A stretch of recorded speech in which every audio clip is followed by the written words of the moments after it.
Saudara-saudara yang terkasih di dalam Tuhan Yesus Kristus, adakah di antara saudara yang saat ini merasa letih, lesu, berbeban berat dalam masa pandemi COVID-19 ini?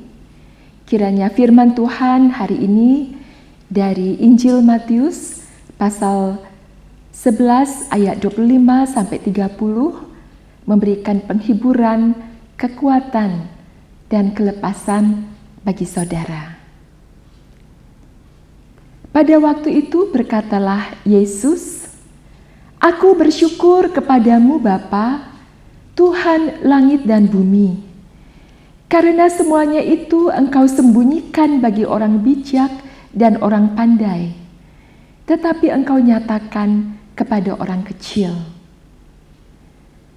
Saudara-saudara, orang bijak dan pandai dan orang kecil lebih menunjuk kepada sikap hati di hadapan Tuhan untuk mau menerima kebenaran firman Tuhan dan pengandalan kepada Tuhan.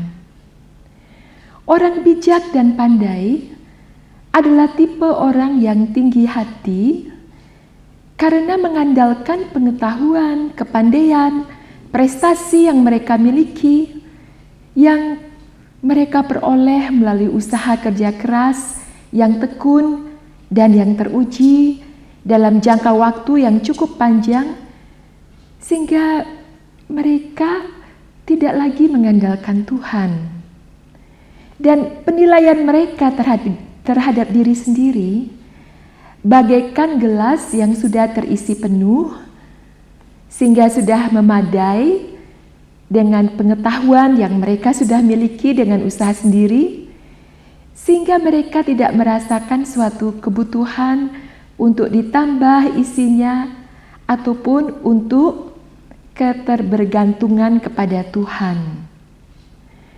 Dalam konteks ini, mereka adalah orang Farisi dan para ahli Taurat yang memiliki wawasan keagamaan yang lebih dari orang awam pada umumnya, dan yang dengan tekun mempraktekkan berbagai ritual dan aturan keagamaan secara ketat. Namun sesungguhnya yang mereka pentingkan adalah apa yang nampak secara lahiriah, namun mereka mengabaikan kesucian batin, mengasihi Tuhan dengan mengasihi sesama. Pengetahuan membuat mereka menjadi sombong, merasa sudah tahu semua yang perlu diketahui. Sedangkan prestasi ketaatan mereka membuat mereka memandang rendah, meremehkan orang lain yang kurang dari mereka, sehingga mereka menghakimi orang lain yang bersalah atau yang menjengkelkan mereka. Kebalikannya, orang kecil adalah tipe orang rendah hati yang masih merasa ada yang kurang, yang masih perlu disempurnakan, dan tidak cukup dengan usaha sendiri, namun masih merasa perlu mengandalkan Tuhan. Selain orang yang memang benar-benar masih berkekurangan dalam hal kebijaksanaan dan pengetahuan, tapi juga orang-orang yang belum bisa memenuhi standar moral atau para pendosa yang merasa tidak sanggup dengan usaha sendiri dan mereka memerlukan pertolongan Tuhan. Jadi mereka mengandalkan Tuhan. Tapi juga termasuk di dalam orang kecil ini, orang yang sudah memiliki banyak pengetahuan namun masih memiliki sikap rendah hati yang mempertimbangkan kemungkinan untuk dapat lebih disempurnakan dan memiliki sikap hati yang sungguh-sungguh bergantung kepada Tuhan. Tidak hanya mengandalkan pengetahuan yang sudah mereka miliki, seperti Nikodemus. Penilaian mereka terhadap diri sendiri itu bagaikan gelas yang masih perlu ditambahkan isinya dari Tuhan. Tidak cukup dengan apa yang telah mereka usahakan sendiri. Dan dalam konteks ini, orang kecil adalah orang-orang biasa yang rindu mengenal Tuhan dengan lebih baik, dan juga orang-orang pendosa yang merasa diri hina, tidak layak di hadapan Tuhan, karena merasa tidak sanggup memenuhi standar keagamaan dengan usaha sendiri. Bahkan mungkin di antara mereka ada yang sudah berputus asa dengan kekurangan dan kegagalan mereka, dan mereka merasa memerlukan pertolongan Tuhan, sebab mereka sudah tidak mampu dengan usaha mereka sendiri. Saudara-saudara, tipe orang yang merasa tergolong bijak dan pandai tidak bisa menerima penyataan Yesus tentang keilahiannya. Dan mereka juga tidak bersukacita melihat pendosa menerima kasih karunia Tuhan, diampuni dosanya, ataupun melihat orang sakit disembuhkan, sebab mereka senang menempatkan diri di atas orang lain. Dan kecenderungan hati mereka adalah sombong dengan pengetahuan dan prestasi mereka. Namun ungkapan syukur Yesus menunjukkan sikap hati Tuhan yang tidak menghakimi tipe orang-orang kecil. Bahwa Tuhan tidak merendahkan maupun mengabaikan mereka. Namun hati Tuhan berbelas kasihan, penuh kasih karunia bagi mereka. Dan Ia mau melayakkan mereka. Seperti dinyatakan oleh karya salib Tuhan Yesus buat pengampunan dan penebusan dosa mereka. Saudara-saudara, pernyataan Yesus ini juga merupakan suatu pewahyuan janji bahwa orang-orang kecil yang bergantung kepada Tuhan memiliki pengharapan akan dipuaskan dan ditolong Tuhan untuk diselamatkan. Saudara-saudara, dalam kehidupan kita sehari-hari, sikap kita terhadap orang lain yang bersalah terhadap kita atau orang-orang yang menjengkelkan kita menunjukkan jati diri kita yang sebenarnya. Apakah kita sebagai orang bijak dan pandai yang sombong, yang mengandalkan pengetahuan dan usaha kita sendiri dan bersikap menghakimi, ya, membanding-bandingkan diri lebih unggul, dan mau mengandalkan hikmat perkataan kita untuk mengubah orang lain, dan tidak memberikan ruangan untuk kuasa Tuhan untuk mengubahkannya? Atau apakah kita sebagai orang kecil yang tidak mengandalkan usaha dan kemampuan diri sendiri untuk memberikan bimbingan dan nasihat, tetapi juga mengandalkan kuasa Tuhan?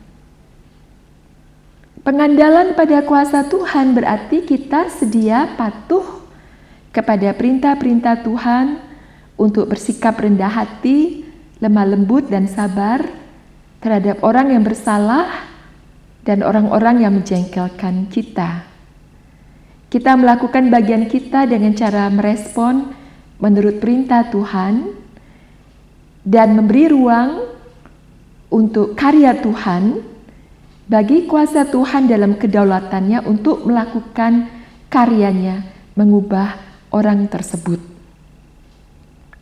Saudara-saudara, kesabaran tidak berarti membiarkan perilaku buruk tanpa teguran. Sebab dalam perikop sebelumnya dalam pasal ini, pasal 11 ayat 20 sampai 21, Yesus menegur dan memperingatkan dengan tegas orang-orang yang tidak bertobat di kota Korazim dan Betsaida. Saudara-saudara, pengandalan orang kecil akan kuasa Tuhan akan memberi pengharapan, dan pengharapan akan mendatangkan ketenangan dan kesabaran sehingga bisa bersikap lembut. Seringkali faktor ketidaksabaran itu adalah karena kehilangan pengharapan bahwa seseorang bisa berubah dari perilakunya yang berdosa, dan juga kecemasan akan dampak buruk oleh perilaku buruk tersebut. Kita melihat ayat berikutnya, di mana Yesus bersabda, "Ya Bapa, itulah yang berkenan kepadamu. Semua telah diserahkan kepadaku oleh Bapa-Ku, dan tidak seorang pun mengenal Allah selain Bapa, dan tidak seorang pun mengenal Bapa selain Anak. Dan orang yang kepadanya Anak itu berkenan menyatakannya."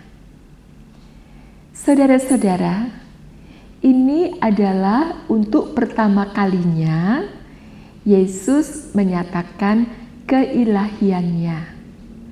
Status ilahinya sebagai anak Allah, ya, dengan otoritas juga sebagai anak Allah, dan juga tentang kedaulatan Tuhan kepada siapa Tuhan hendak menyatakan dirinya.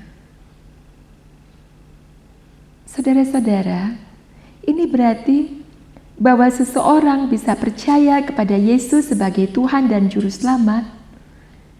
Itu adalah pilihan Tuhan dan karya Roh Kudus yang memberikan iman, seperti yang terjadi atas Paulus dan Lydia. Karena itu jangan sampai ada yang menyombongkan diri beriman kepada Tuhan Yesus karena kepandaiannya. Juga bahwa kita bisa hidup benar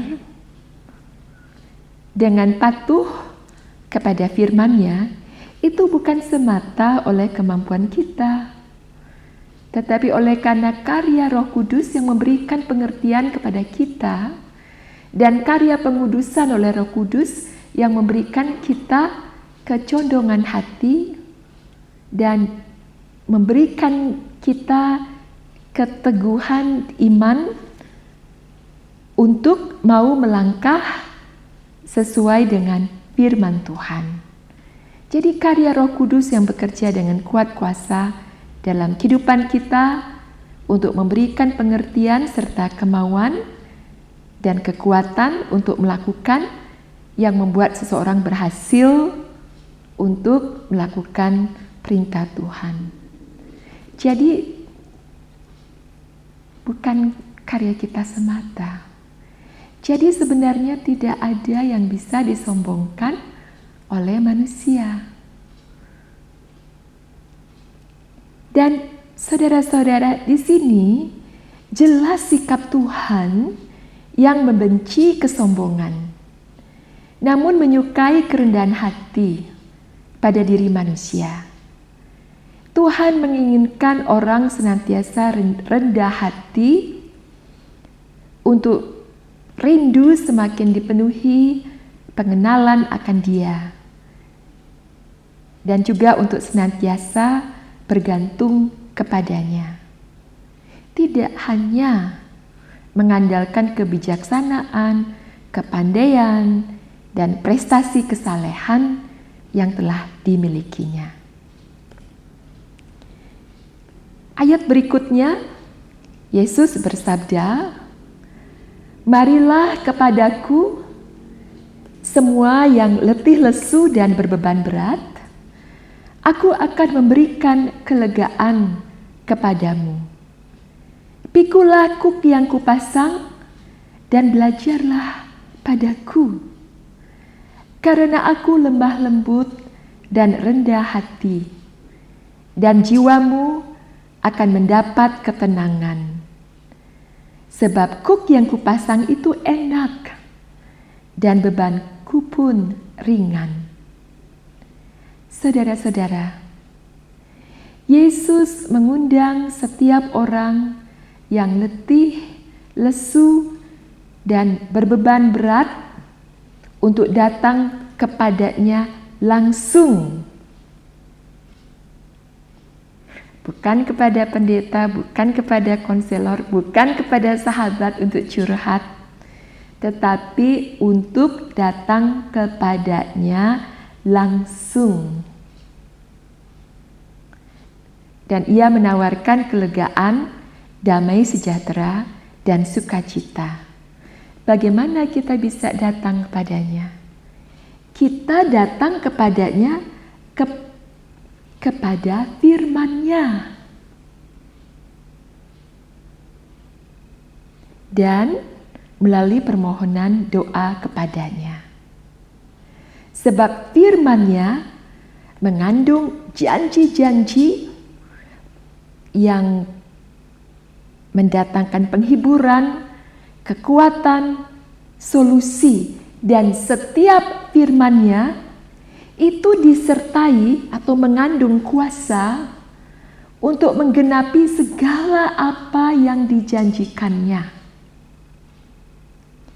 Jadi ketika kita memohon selaras dengan janjinya, dengan iman, maka kombinasi firman, iman, dan karya Roh Kudus akan mendatangkan terobosan-terobosan yang kita perlukan untuk mendatangkan keselamatan. Dan saudara-saudara, kuk yang dipasang ke leher kita adalah perintah-perintah firman Tuhan yang harus kita patuhi sebagai pedoman dalam menghadapi persoalan-persoalan hidup. Dan perintah-perintah itu tidak ada yang melampaui kesanggupan manusia untuk melakukannya. Firman Tuhan akan membimbing kita dengan lemah lembut dan rendah hati, bukan dengan paksaan dan ancaman. Namun, ia nyatakan melalui firman-Nya kasih-Nya kepada kita dan kuasa-Nya untuk menolong kita, sehingga kita akan dapat mengatasi setiap persoalan kita menurut firman-Nya dengan sukacita oleh karena cinta dan syukur kita kepadanya. Sebab Ia adalah penyayang, panjang sabar, dan kasih setia, dan berkuasa. Saudara-saudara, di zaman Yesus, sapi muda dibimbing untuk membajak dengan dipasangkan satu kuk dengan sapi yang lebih tua yang sudah berpengalaman. Jadi sapi muda akan belajar melangkahkan kaki selaras dengan sapi tua berpengalaman itu langkah demi langkah. Ya, tidak dipaksa dengan pecut, tidak, tapi didampingi. Ya, dengan sabar bersama-sama. Dan kita diminta untuk belajar dari Tuhan Yesus, termasuk mengikuti teladannya yang lemah lembut dan rendah hati.